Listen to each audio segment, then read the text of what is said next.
Rudolph Steven जान wiggle 2 सितंबर 1883 – 11 अगस्त 1957, एक Polish जीव विज्ञानी, चिकित्सक और आविष्कारक थे।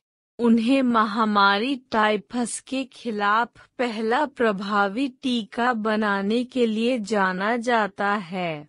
उन्होंने ल्वो, अब ल्विव, में वीगल इंस्टीट्यूट की स्थापना की, जहां उन्होंने वैक्सीन अनुसंधान किया। जिंदगी वाइगल में पैदा हुआ था प्रीराव, अब प्रेरफ, मोराविया, तो का हिस्सा ऑस्ट्रो-हंगेरियन साम्राज्य, ऑस्ट्रिया और जर्मनी के माता पिता के लिए।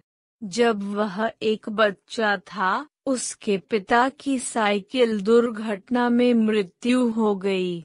उनकी मां एलिजाबेथ क्रॉसेल ने पॉलिश माध्यमिक विद्यालय के शिक्षक जोसेफ ट्रोजनर से शादी की। वाइगल ऑस्ट्रियाई मूल के हैं और में वाइगल उठाया गया था जस्लो, पोलैंड। हालांकि वह एक मूल जर्मन वक्ता था, जब परिवार पोलैंड चला गया तो उसने पोलिश भाषा और संस्कृति को अपनाया।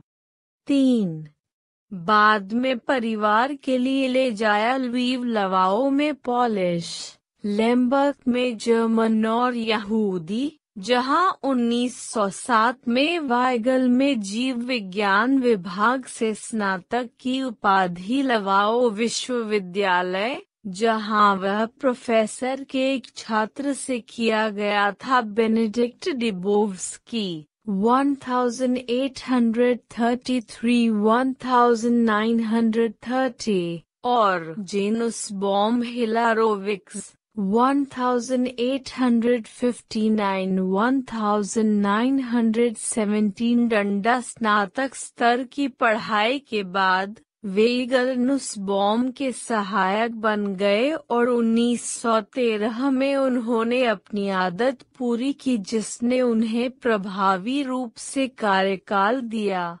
1 इसके बाद उन्होंने प्राणिशास्त्र, तुलनात्मक शरीर रचना विज्ञान और ऊतक विज्ञान में डॉक्टरेट की उपाधि प्राप्त की। 1914 में प्रथम विश्व युद्ध के फैलने के बाद वीगल को ऑस्ट्रो-हंगेरियन सेना की चिकित्सा सेवा में शामिल किया गया और टाइफस और इसके कारणों पर शोध शुरू किया। वाइगल में एक सैन्य अस्पताल में काम किया पश्चिमसल, जहां वह 1918-1920 से चित्तीदार सन्निपात के अध्ययन के लिए प्रयोगशाला का निरीक्षण किया। जैसे ही उन्होंने टाइफस रोग पर शोध और प्रयोग करना शुरू किया, उन्होंने एक वैक्सीन की खोज की और उसे विकसित किया। 1939 में सोवियत संघ द्वारा पोलैंड पर आक्रमण के बाद वीगल ने लेम्बर्ग में एक संस्थान में अपना शोध और कार्य जारी रखा। वहां वह अपने टाइफस टीके का उत्पादन बढ़ाने में सक्षम था। वीगल ने अगले 4 साल लेम्बर्ग में चित्तीदार बुखार के लिए एक टीका विकसित करने पर अपने शोध पर ध्यान केंद्रित करते हुए बिताए। उन्होंने लेम्बर्ग स्थित टाइफस और वायरस अनुसंधान संस्थान का नेतृत्व और निर्देशन किया। वीगल चित्तीदार बुखार के लिए एक टीका बनाने में सक्षम था, लेकिन इसने रोग के प्रति प्रतिरोधक क्षमता प्रदान नहीं की।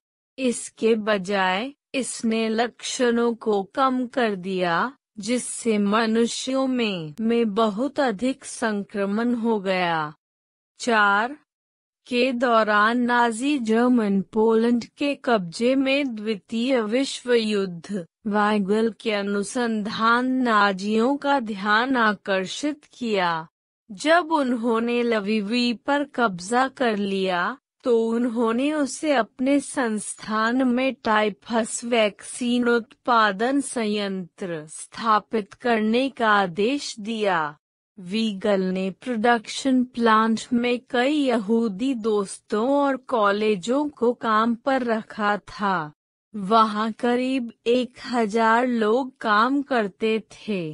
वीगल ने पोलिश बुद्धिजीवियों, यहूदियों और पोलिश भूमिगत के सदस्यों को नियोजित और संरक्षित किया। इनमें से कई लोगों को उन्होंने काम पर रखा था जिन्होंने टाइफस अनुसंधान और जूं के प्रयोगों में उनकी सहायता की।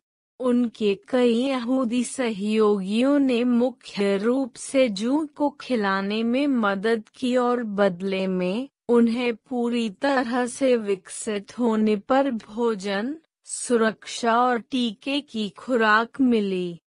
5. उनके संस्थान को बाद में सोवियत संघ द्वारा 1944 के जर्मन विरोधी आक्रमण के बाद बंद कर दिया गया था। वैक्सीन विकास। वॉर्सो में पोलिश यहूदियों के इतिहास के पोलेन संग्रहालय में प्रो. रूडोल्फ वीगल का टाइफस रोधी टीका 1930 में निम्नलिखित चार्ल्स निकोल की 1909 की खोज है कि जूथे वेक्टर की महामारी सन्निपात और काम निकट से संबंधित के लिए एक वैक्सीन पर किया। निम्नलिखित रॉकी पर्वत बुखार। वीगल अगला कदम बढ़ा दिया और एक तकनीक विकसित की एक सन्निपात वैक्सीन का उत्पादन करने के संक्रमित जूं को उगाकर और उन्हें टीके के पेस्ट में कुचलकर। उन्होंने पाया कि रिकेट्सिया प्रोवाज़ेकी से संक्रमित जूं के पेट से एक टीका विकसित किया जा सकता है जो विशेष रूप से मनुष्यों के लिए हानिकारक बैक्टीरिया है। उन्होंने 1918 में टीके का यह पहला संस्करण विकसित किया और गिनी पिग और यहाँ